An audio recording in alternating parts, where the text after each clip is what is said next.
আসসালামু আলাইকুম, কি অবস্থা সবার? আশা করছি সবাই ভালো আছেন। আজকে আলোচনা করব ঢাকা বিশ্ববিদ্যালয়ের এমবিএ নিয়ে। আপনারা যারা কোনো বিশ্ববিদ্যালয় থেকে এমবিএ করার প্ল্যান করছেন, আজকের ভিডিওটা তাদের জন্য। এবং যারা এখন অনার্স লেভেলে পড়ছো তোমরা, তারাও যদি ভিডিওটা শেষ পর্যন্ত দেখো, এখান থেকে অনেক কিছু জানতে পারবা। এবং এমবিএ সম্পর্কে যে গুরুত্বপূর্ণ বিষয়গুলো আছে, যদি ফিউচারে কখনো এমবিএ করার ইচ্ছা পোষণ করে থাকো, কিংবা কর্পোরেট জব করতে চাও বা ব্যাংক রিলেটেড জবগুলো করতে চাও, তাহলে তোমার জন্য এই ভিডিওটা ভালো কিছু দিবে বলে আমি আশা করছি।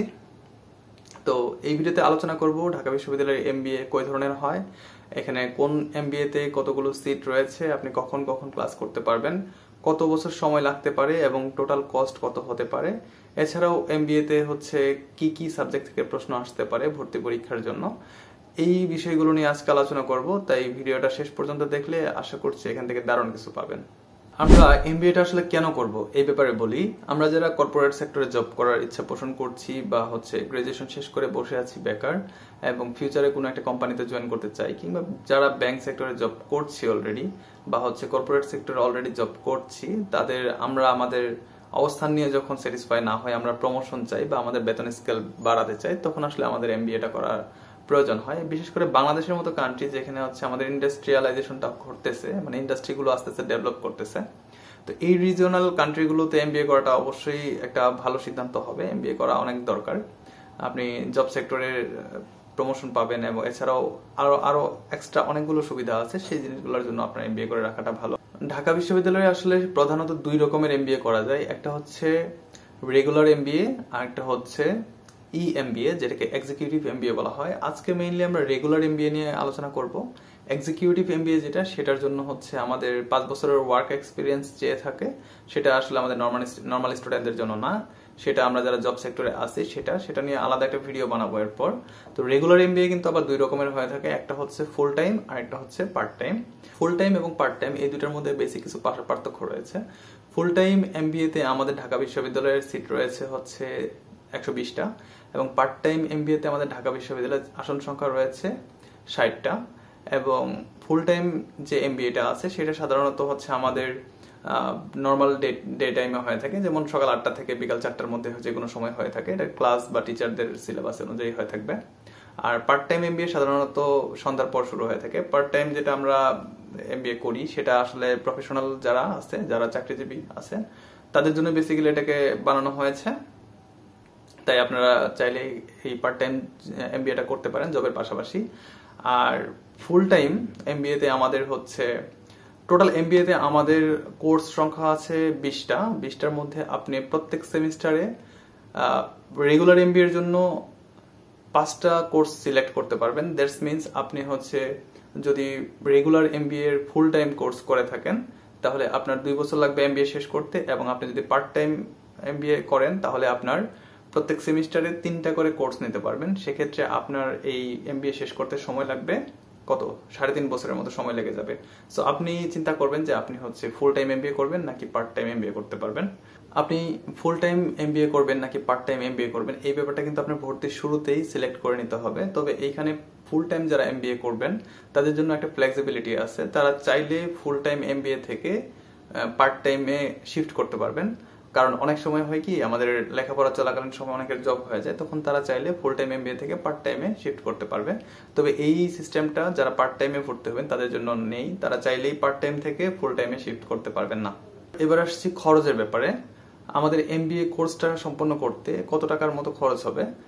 ফুল টাইম এমবিএ যারা করবেন, তাদের সাধারণত বছরের শুরুতে 60,000 টাকা দিয়ে ভর্তি হতে হবে। মানে 2টা সেমিস্টারের ফি তারা কেটে নেবে একসাথে, এবং তার পরবর্তী সেমিস্টারে আরো বাড়তি কিছু ফি যোগ হয়। সেই কারণে মোটামুটি আরো 70 থেকে 80,000 টাকার মতো লাগতে পারে।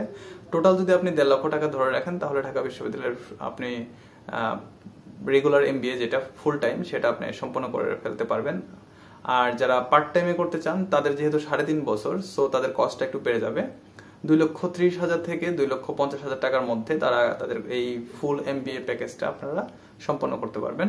এবার আসছি ভর্তি পরীক্ষায়। ভর্তি পরীক্ষার জন্য কিছু বাধ্যবাধকতা রয়েছে, মানে কিছু শর্ত রয়েছে। আপনার 4 বছর মেয়াদি একটা অনার্স কমপ্লিট করার সার্টিফিকেট থাকতে হবে, এবং এইচএসসি এবং এসএসসি তে 3.00 এর উপরে জিপিএ থাকতে হবে।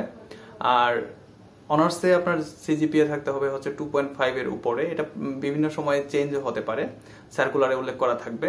আর আপনাদের সাধারণত যে যে বিষয়ে পরীক্ষা হবে সেগুলো হচ্ছে ম্যাথ, ইংলিশ, অ্যানালাইটিক্যাল এবং হচ্ছে রাইটিং। আর আপনাদের ভাইবা আলাদা 15 নাম্বার হবে, 15-20 নাম্বারের মতো হয়ে থাকে। আর আপনাদের এই যে ম্যাথ, ইংলিশ, অ্যানালাইটিক্যাল এবং রাইটিং, এটার জন্য টোটাল সময় পাবেন হচ্ছে আপনারা 2 ঘন্টা। এর মধ্যে প্রথম 3টা হচ্ছে এমসিকিউ পদ্ধতিতে হবে, ম্যাথ, ইংলিশ এবং অ্যানালাইটিক্যাল। এর মধ্যে সাধারণত 70 থেকে 75 নাম্বারের মধ্যে পরীক্ষাটা হয়ে থাকে। ম্যাথ 30, ইংলিশ 25 থেকে 30 এবং হচ্ছে অ্যানালাইটিক্যাল যেটা থাকে সেটা সাধারণত 15 নাম্বার হয়ে থাকে। এইভাবে 70% নাম্বার আপনারা এখানে পেয়ে যাবেন। আর রাইটিং পার্ট যেটা আছে সেটা সাধারণত 25 থেকে 30% মার্ক থাকে সেখানে, সেটার জন্য আপনারা আধা ঘন্টা সময় পাবেন। আর প্রথম 3টার জন্য সময় পাবেন হচ্ছে 1.5 ঘন্টা। এই টোটাল হচ্ছে আপনার 2 ঘন্টা পরীক্ষা।